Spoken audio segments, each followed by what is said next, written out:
I'm Wasteland Firebird and I just bought something. I'm not sure what it is. I'm Wasteland Firebird and I just bought a one-of-a-kind 70s buggy. Let's go! We were in the USA and we were traveling through California and Arizona because I bought something. I don't exactly even know what to call the thing that I bought. We're just gonna take a look at it. It's a Volkswagen. We're in Joshua Tree at a place called The Station. We saw this place on the side of the road and I had to stop because it's actually related to what we're doing in Tucson, Arizona. This is called a Boonie Bus. I had never seen one before. It's like a custom bug that's been turned into a van made out of fiberglass. And then there's a buggy over here, like a Myers-Manx style thing.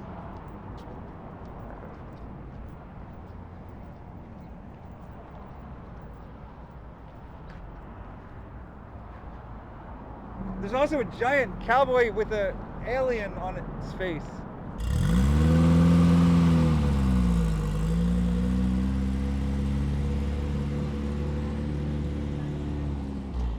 Oh, there's a bug right there. Okay. Arizona has bugs driving around everywhere because cars don't rust here. Oh, and also, we have a special guest with us today, Dirt Angel. Hey guys, want to see what I'm looking up on my phone right now? Yes? Can you read this? No? How to drive stick In 9 easy steps. I need to drive this buggy, and Yeah. I honestly have never had the opportunity to learn stick. We can only drive it around the back lot of the repair shop. And how big is it? We don't know The that lot yet. or the buggy? We don't know either one of those things yet. Yeah, so we'll see if one fits in the other. We're golden. As long as the buggy long is as the smaller buggy than is- the back lot, we're Yeah. fine. Yeah. So do I get a mic or am I just the Disney sidekick? You just have to yell. I can do that. Oh yeah, check out that buggy. Ditch Volkswagen, yeah. Oh, that's great. Yeah. Cool. Hello, Matt. Hey, how you doing? How have you been? I've been good. How have you been? Pretty good. Busy. So- Very busy. I mean, Matt and I claim to be friends, but what actually happens is he's more of a salesman and he tricks me into buying things. What have you tricked me into buying? You can see it peeking around that corner. We're gonna have to look at everything in this lot, though. Oh yeah, there's a ton of stuff. Wait, actually, let's go look at this blue thing first. All right. We can't just jump to the end, okay? We have to have a little bit of like foreplay here. What is this blue thing?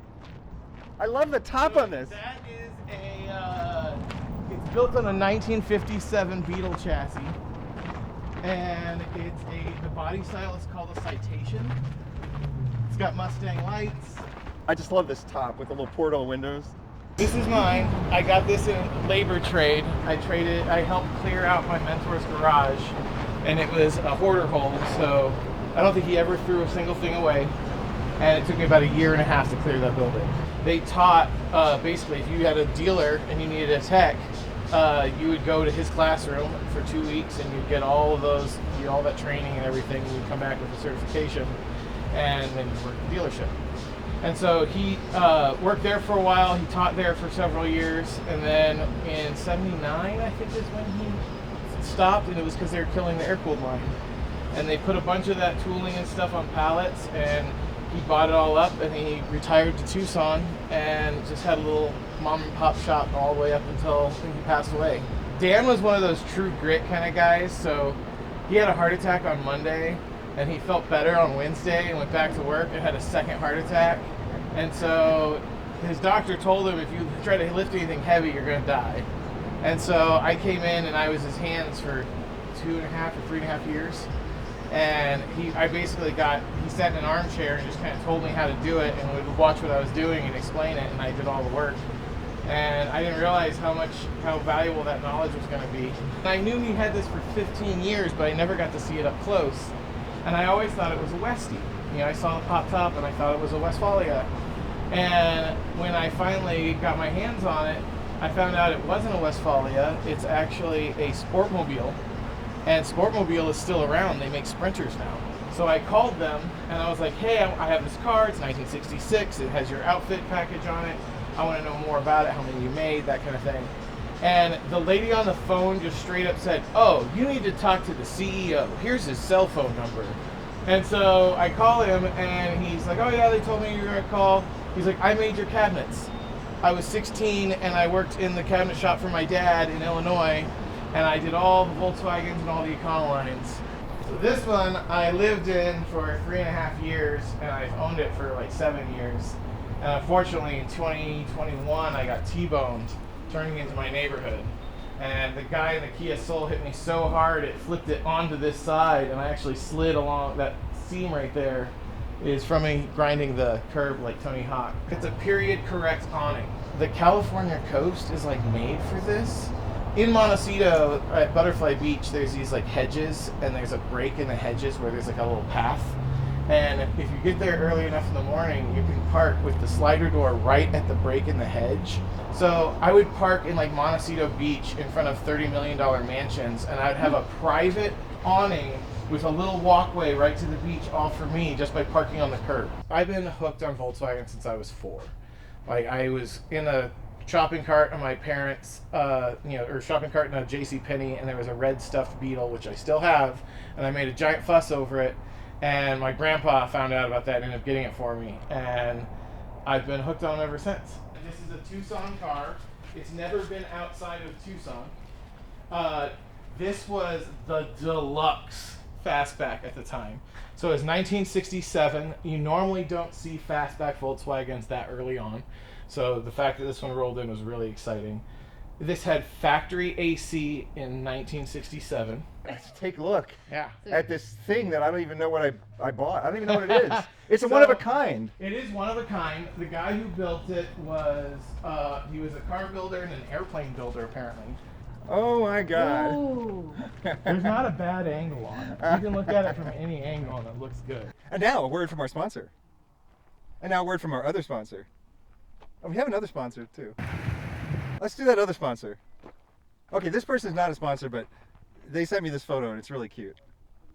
Do you know anything about All I it? know is that the guy hand painted it. Yeah. And he airbrushed it. And they're different on each side. And well, they're conflicting on each side. I think they're very politically interesting, and they're very. There's a lot to unpack here. Yeah. And when I'm driving my '70s buggy, I don't want to be thinking about the politics of colonization, but Well, it just But depends which apparently- way you're driving. You got to pick which side you pull up. Wherever you're going, that's your first impression. you got to turn the vehicle so you don't Yeah. offend the particular people you're visiting. Like a buggy should have a sunset and like naked girls.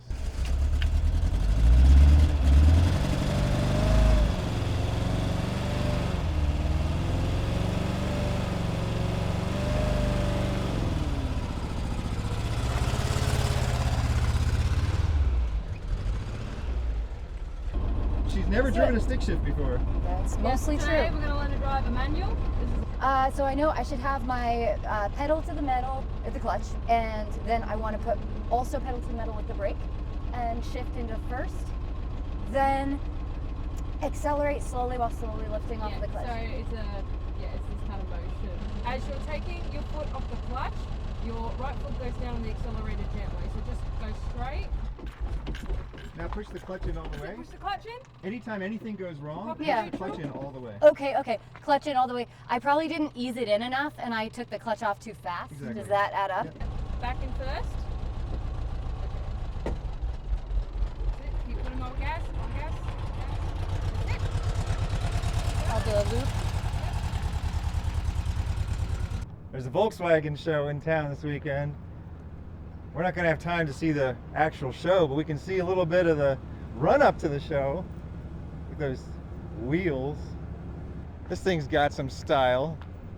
Got a Volkswagen thing over here. It's lifted.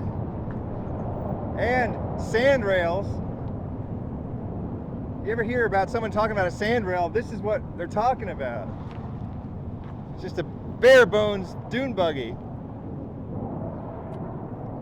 Root beer colored paint on that one. A couple blue bugs for sale.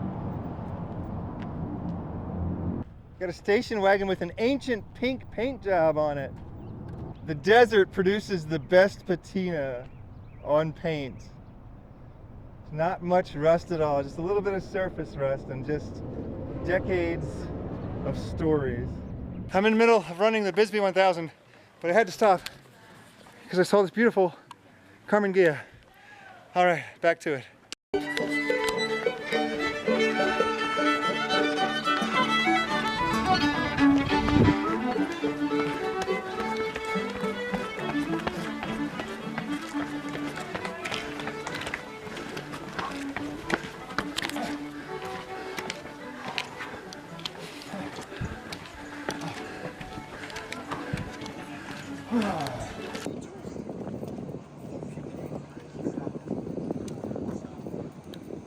We're outside SEMA. We can't get into SEMA, but there's a Karmann Ghia that's been safaried out. It's the guillotine. We got some kind of bug here. It's a Frankenstein buggy. It's made out of Ford and GM and International parts. Not really a bug exactly, but it has a bug body on it. It's got a great interior. The Speedle. It's a hybrid. It burns gas and oil. A smattering of glitter over the paint.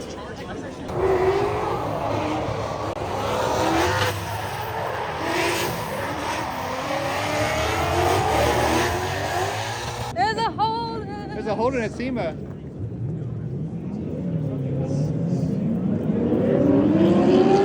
Its steering wheel is gone, but it was made in Australia. Crikey. Crikey.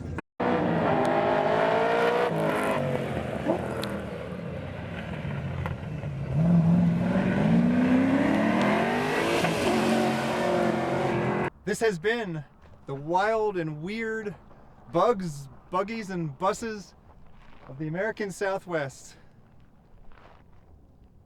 I'm Wasteland Firebird, reminding you that whether someone pays you to do a good deed or whether you do it for free, it's still a good deed. So just by going into work every day, you're making the world a better place. Thank you for that. Thank you for inviting me into your home or onto your portable device. Have a good night. Thanks to Matt Skelly for the camera work.